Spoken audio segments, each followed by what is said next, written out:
Olha, hoje a gente falou muito aqui, está falando mesmo, centrando a pauta no assunto de saúde. E agora a gente vai conversar com a Kathleen Bezerra. Ela é biomédica, hematologista, né? Bom dia. Bom dia. E feliz ano novo. Para nós, para todos nós. Bom, a gente vai falar de um assunto que é a Semana Nacional da Pessoa com Hemofilia. Vamos entender mais sobre essa doença. É uma doença que tem um tratamento longo, uma doença que pode ter graves consequências. Então, de início, já gostaria de perguntar para você, hoje, qual é o esclarecimento que nós devemos ter maior em relação à hemofilia? Eu acredito que o mais importante é todos nós, enquanto sociedade, sabermos que a hemofilia, apesar de ser uma doença séria, severa, não ter cura, mas ela tem exatamente o que você falou, um tratamento. E esse tratamento é que vai permitir que cada portador, que cada pessoa que manifeste clinicamente essa doença, ela consiga ter uma qualidade de vida, consiga praticar um esporte, consiga trabalhar. Isso não é um fator limitante que vai condicionar o enclausuramento dessa pessoa. A busca pela qualidade de vida é exatamente o que a gente mais levanta a bandeira hoje. Bom, e aí a gente pode esclarecer numa linguagem mais popular para a nossa audiência o que é a hemofilia, o que causa a hemofilia, melhor dizendo. A hemofilia, ela é uma doença hematológica.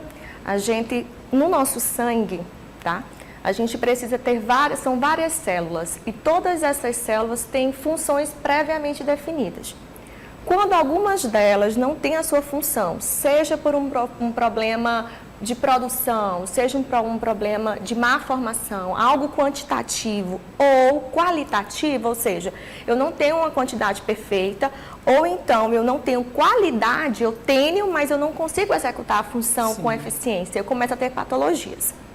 No caso da hemofilia, ela vai ser uma doença hematológica, ou seja, ela está ligada às células sanguíneas, especificamente ao que a gente tem de fatores de coagulação, que são fatores que estão dentro do nosso sangue, que vão controlar os sangramentos, estancar esses sangramentos. Popularmente a gente costuma, quando se refere à hemofilia, né, a dizer, não pode se cortar, demora a cicatrizar, causa problemas. A gente liga logo, como leigo, a gente já tem esse quadro.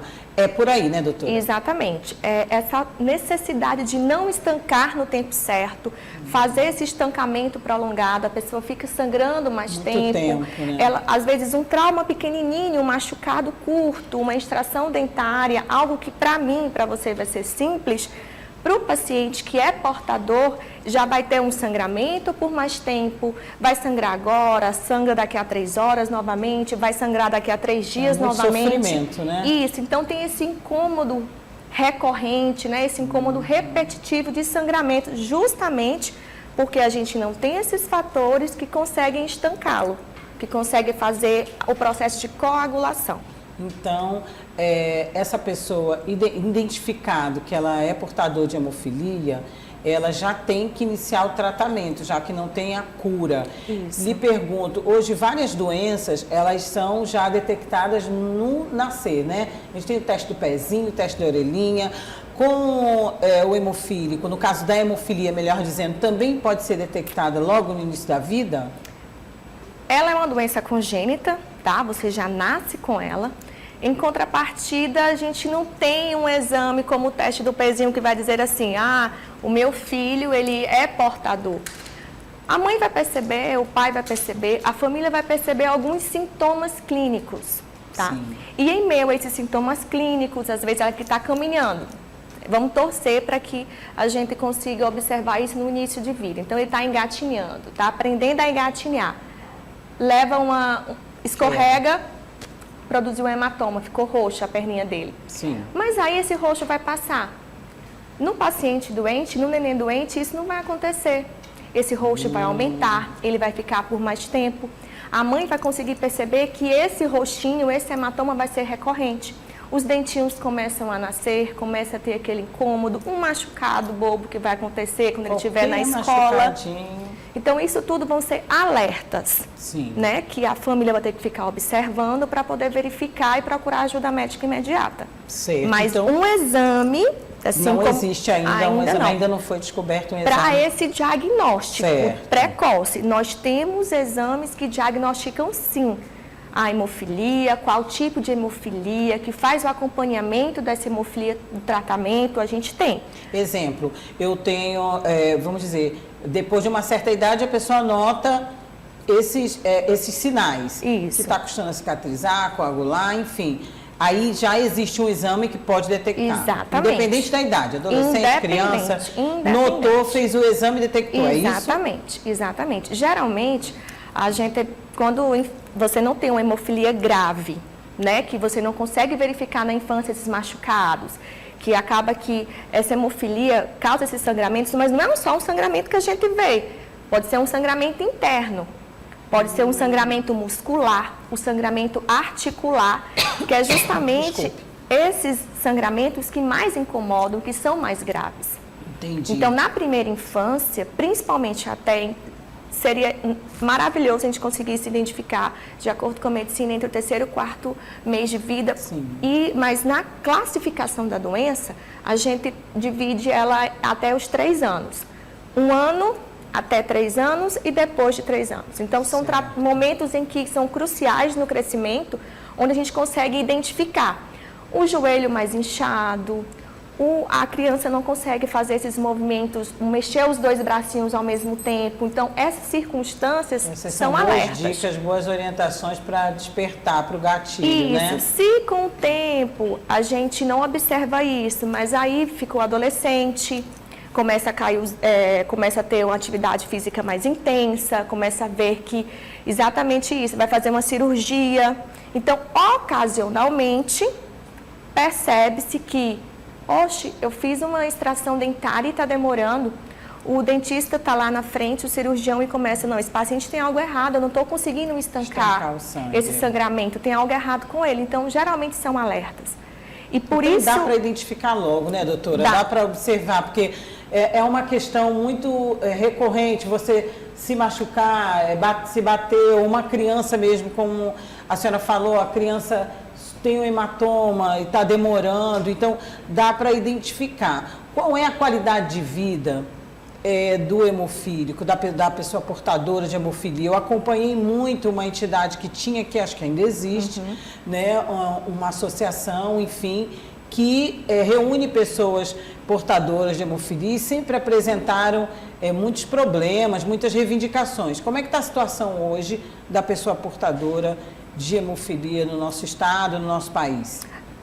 Hoje, no ano de 2012, o hemofílico, a Federação Nacional, né, ela conseguiu entrar no rol do Sistema Único de Saúde. Pronto, o então, SUS atende, né? Faz todo o acompanhamento, desde aquele acompanhamento profilático, ou seja, aquele para evitar os sangramentos, quanto aquele que, não, eu preciso estancar esse sangramento agora. Então, aquele medicamento que ele tem que ter em casa, aquele uso, autouso, o autocuidado, o Sistema Único, ele é obrigado a fazer. Fornecer, né? O que as associações agora lutam muito, os hemofílicos brasileiros em si, eles lutam bastante, é que a gente que o Sistema Único, ele permita ter medicamentos mais inovadores.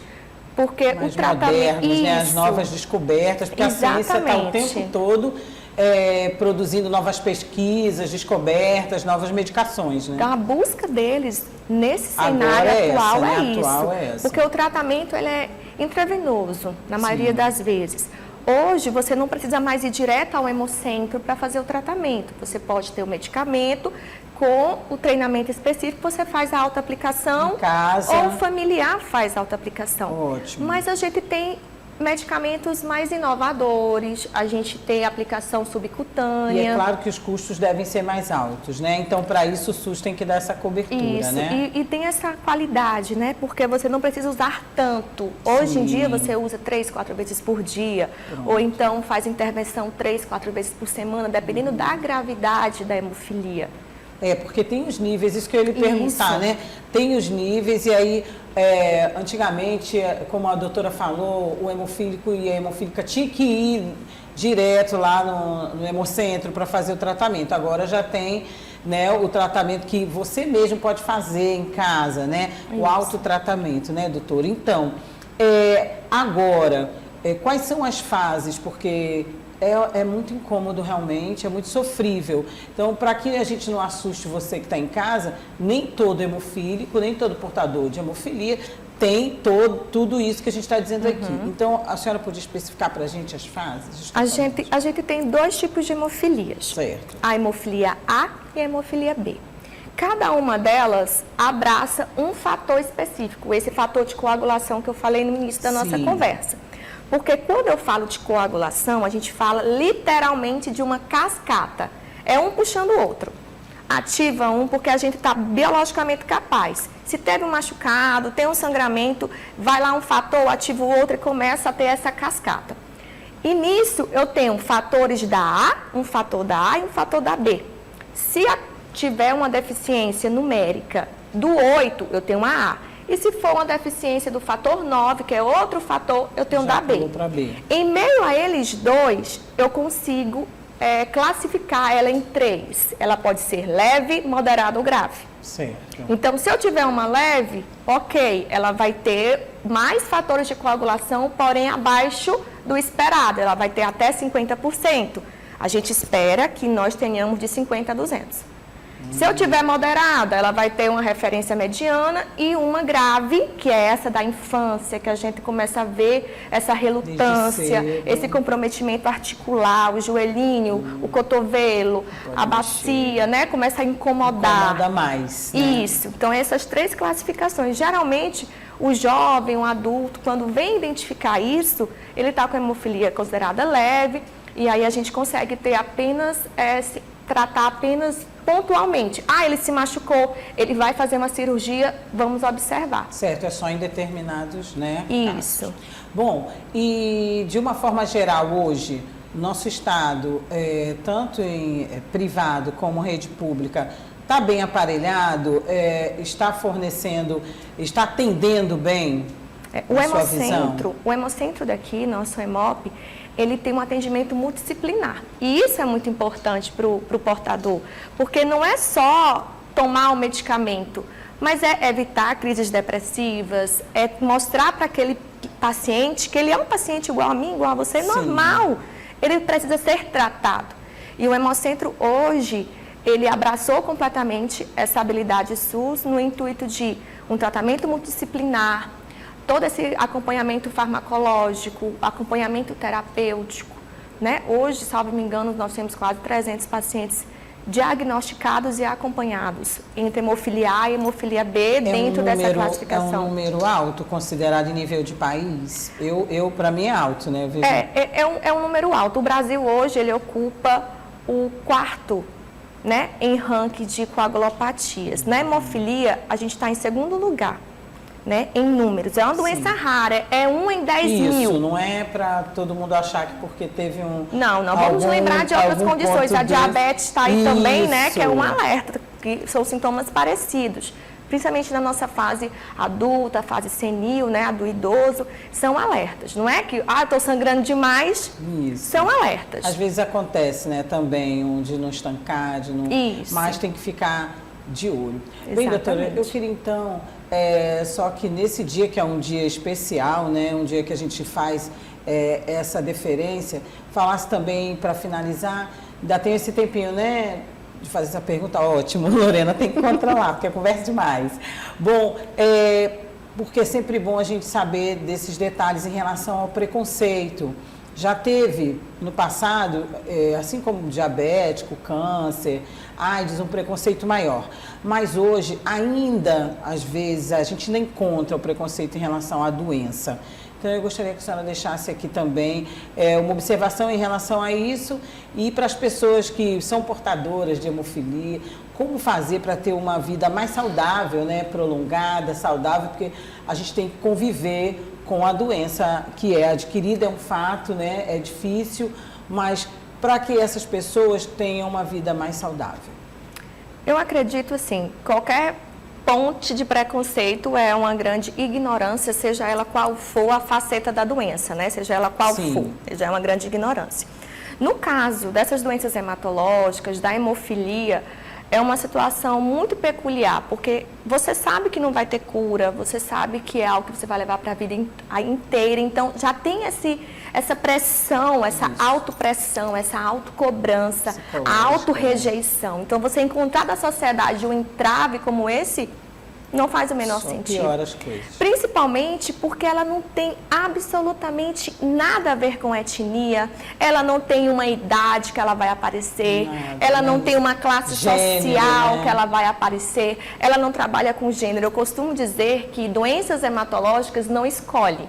Ela não quer saber a sua idade, ela não quer saber a sua classe social, ela não quer saber seu gênero, não quer saber a cor da sua pele, absolutamente nada.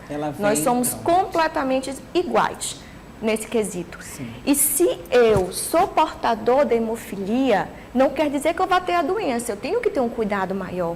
Né? Eu tenho que evitar ter, se eu for ter filhos, vamos estudar. Antigamente a gente tinha, estava brincando essa semana, que a gente tinha os exames pré-nupciais, né? Então, vamos aqui conversar. Você está sadio? Porque eu não sou sadia. Como que você está? Como que vai ser isso? Como é que vai ser os nossos filhos? Então, esse cuidado tem que partir desde cedo. E quando você falou, como que eu posso diagnosticar? Vamos nos observar, né? Vamos procurar ajuda médica especializada, vamos procurar o hematologista que está lá para contribuir com a gente de forma positiva. E se você é portador, se você sabe que tem essa doença, tem que ter esse zelo consigo, ter esse zelo com o outro e, primordialmente, aceitar. A família tem que aceitar. E ele precisa fazer o tratamento certinho. Pronto. Se ele fizer, vai ficar tranquilo. Ele vai conseguir fazer atividade física, vai conseguir trabalhar, vai conseguir fazer tudo que ele quer fazer. Não vai conseguir lá fazer um jiu-jitsu da vida, mas ele pode fazer uma musculação e ser um excelente atleta. Pode ter qualidade de vida e ter várias atividades, né? Totalmente. É ficar em alerta, é conversar sempre com o hematologista, respeitar os medicamentos, tomar tudo na hora certa, na frequência correta e acompanhar. Né? Sempre ficar se acompanhando e se auto-observando. Pronto, ok, né, Lorena? Beleza, já tá para mim ali, ó, mas é porque o assunto rende, né? Doutora Kathleen Bezerra, muito obrigada. Imagina. Por todas as informações, pela troca de conhecimento. Tenho certeza que a Vanusa vai lhe chamar outras vezes, porque esse é um assunto que interessa a todos nós. Saúde é um assunto que interessa a todos nós. Por favor, fique à vontade para deixar aí suas redes sociais ou o seu contato para quem se interessar em saber mais sobre a doença ou mesmo que seja portador e queira maiores esclarecimentos.